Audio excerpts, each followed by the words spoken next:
Case 4, that is two isotropic sources of equal amplitude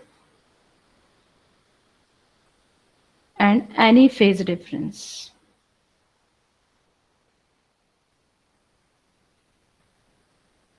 So what will happen if you're considering this case? Now you are considering that your currents are having any phase shift and you don't know that phase shift. So what kind of a relation you will have here? If I put here that my psi is equal to beta d cos of phi plus alpha. Now you are not knowing what is the phase which I have given here. So here you can say that your E total field is equal to E0 e raised to j psi by 2 plus E0 e raised to minus j psi by 2. Now this here I am considering your reference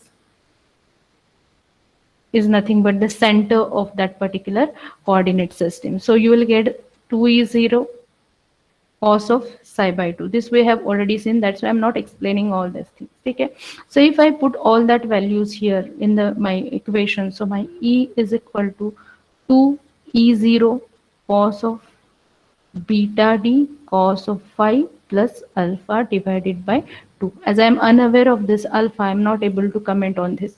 Normalized field, if I make all these values 0, 2 is 0, amplitude value अगर आपका 0 होता है तो this will be called as a normal. So this will be beta d cos of phi plus alpha divided by 2, and this is nothing but the received field because of that particular arrays. Now if you put alpha is equal to 0, this is your case 1.